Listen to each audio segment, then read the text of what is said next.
मित्रों, पिछले 24 घंटों की बेलगाम हिंसा, आगजनी, अराजकता और उपद्रव, बेलगाम हिंसा, आगजनी, अराजकता और उपद्रव के चलते हरियाणा में खट्टर सरकार संविधान के अनुरूप शासन चलाने में पूरी तरह से विफल असफल रही है। हिंसा के इस तांडव को रोकने का अब एकमात्र एक उपाय रहा है और वो है राष्ट्रपति शासन द्वारा इस निकम्मी सरकार को बर्खास्त करना। 24 लोगों की मौत हुई है और मैं आपको ये कहना चाहता हूँ कि ये 24 का आंकड़ा एक प्रकार से बहुत मिसलीडिंग है, क्योंकि बहुत गंभीर रूप से चोट खाए हुए लोग जो अस्पताल में हैं, इसलिए ये 34 का आंकड़ा निकट भविष्य में बढ़ने का दुर्भाग्यपूर्ण आकांक्षा है। 24 लोगों की मौत, दर्जनों सरकारी इमारतें, बिजली घर, संस्थागत इकाइयाँ, रेलवे स्टेशन, सब जगह आगजनी हुई है।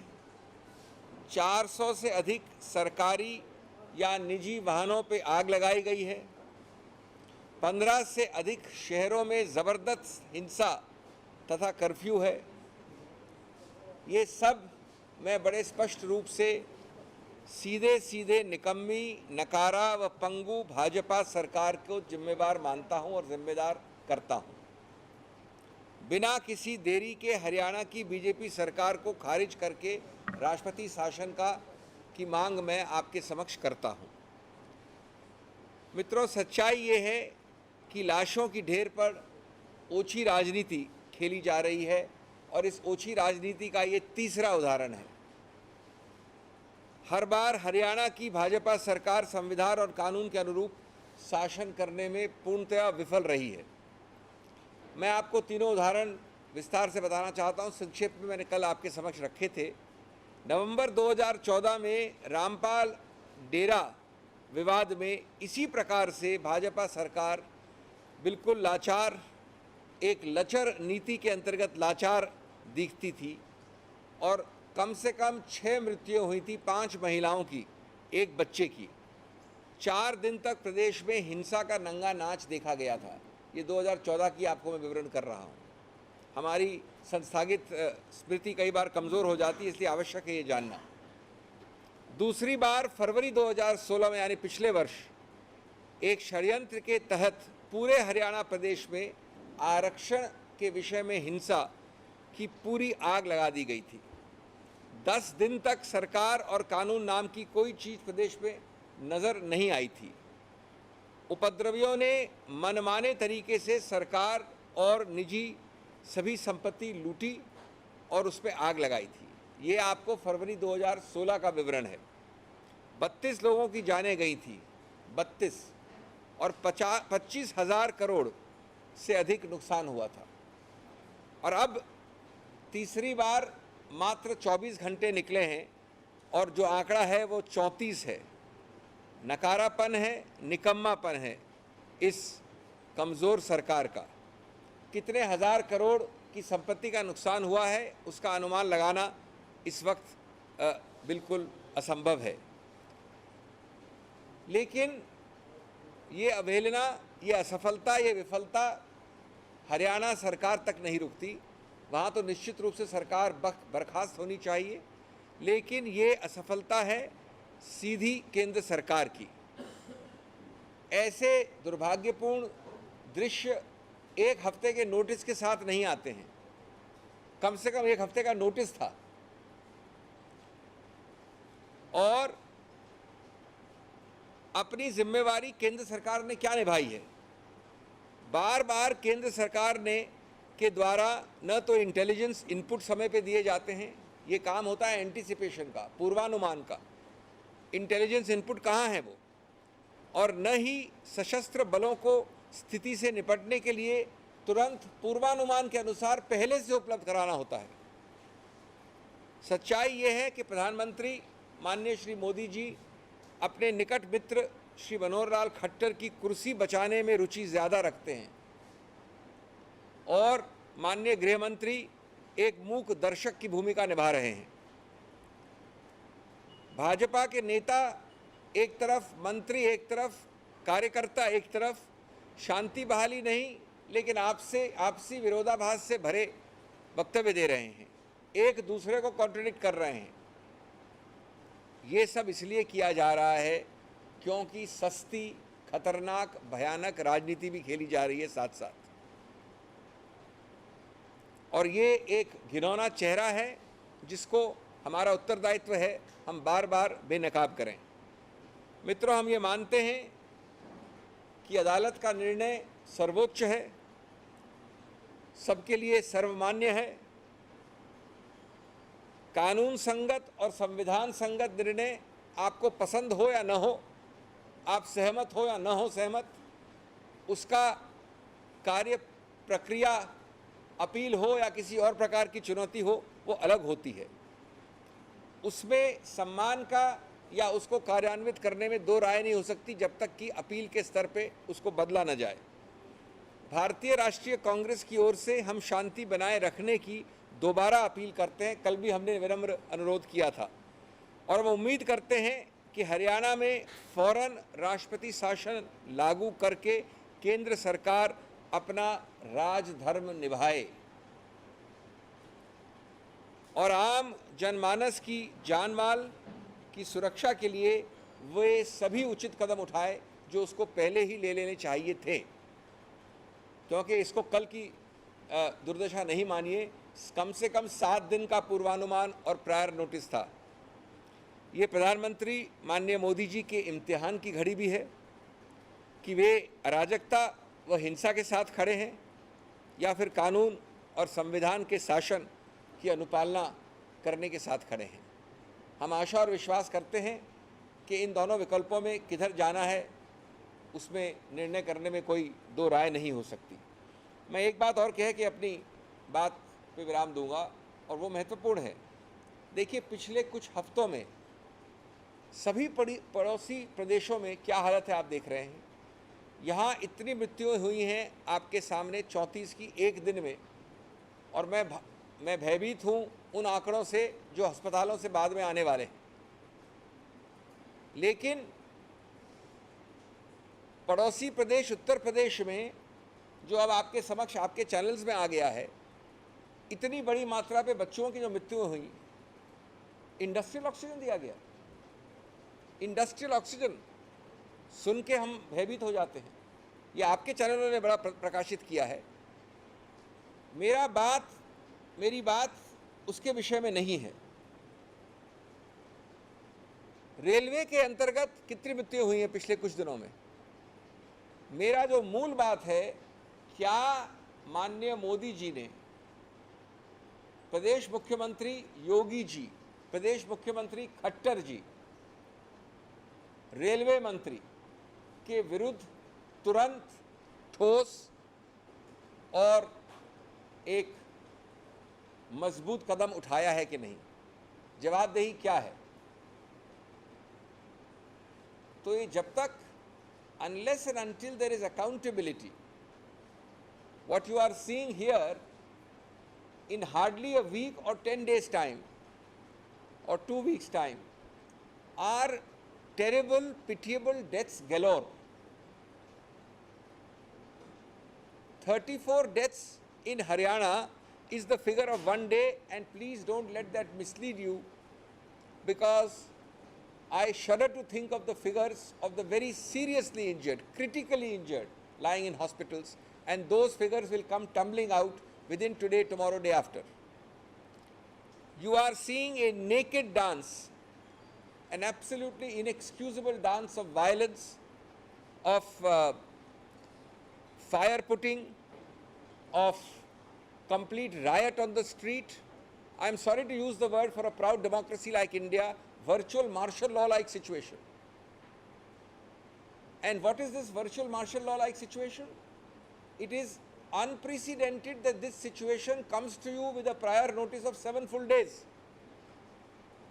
And both the state government and the central government are mute, and I regret to use the word impotent spectators for the last 6-7 days.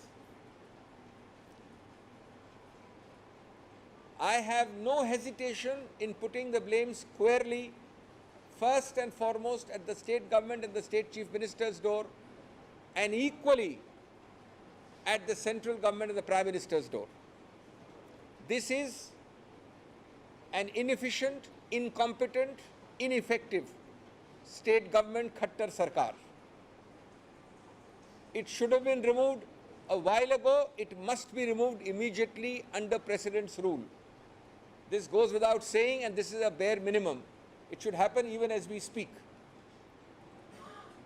I must remind you that this government of the BJP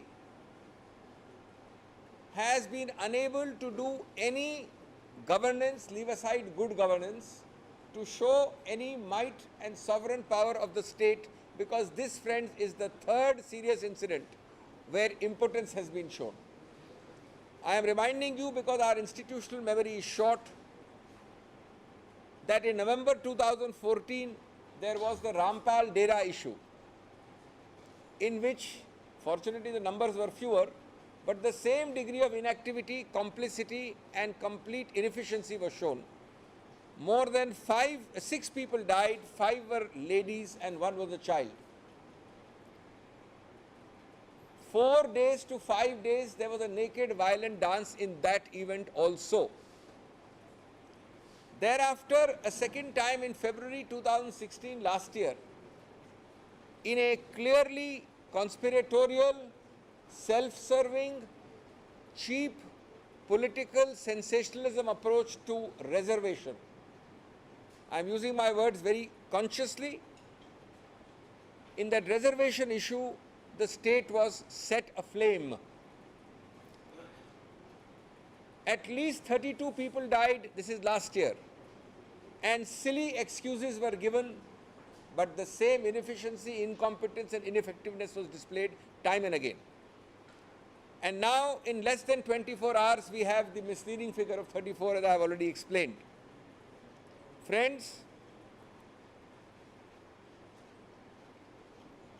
I, for a minute, do not ignore or exculpate or keep out of my remarks the central government led by Honorable Shri Modi.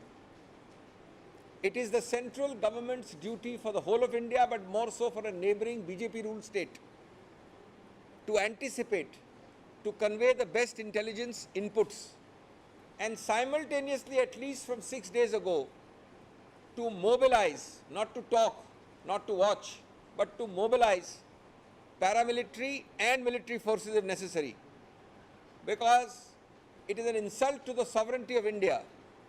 It's no point talking of cheap nationalism. This is nationalism where you have failed to show any nationalism. That the sovereign power of the state is being insulted, but you are not able to provide advanced intelligence, you are not able to mobilize armed forces, whether of the military or the paramilitary. Unfortunately, the Prime Minister is more interested in protecting and subserving the interests of his close friend Shri Khattar. Unfortunately, the Home Minister can do no more than be a mute spectator. For the last 24 hours on this latest third incident, we have seen contradictory, paradoxical, self-contradictory statements by Chief Minister, ministers and BJP netas on the issue, cancelling each other and creating confusion. Friends, may I end by saying that the Congress stands for a constitutional, legal issue being settled constitutionally and legally. A court decision, howsoever unpleasant for anyone or howsoever pleasant for anyone, has only one recourse. Dealing with it, appellate recourse. Certainly, the strongest, toughest measures must have been taken already by the central government, in which it has failed. Those steps should have been taken to preserve and implement Raj Dharma. And we exhort the Prime Minister to do his Raj Dharma without fear or favor, firstly by immediately promulgating President's rule, secondly by immediately removing this incompetent Chief Minister, and thirdly deciding in very clear terms by the use of army, intelligence and paramilitary forces, whether he stands for violence and lawlessness and street rioting, or whether he stands for law and order and constitutionalism. Friends, one last thing. It is most unfortunate that for the last few days, less than a couple of weeks, we have seen a whole host of most unfortunate deaths of innocents. There have been multiple railway deaths. I'm talking of days. There have been horrific deaths in Uttar Pradesh of helpless children barely out of the mother's womb. And we now have, through you, it is not the Congress party, we now seem to have visual evidence of complete mix-up in oxygen, negligence in payment, and most likely a feeding of industrial oxygen.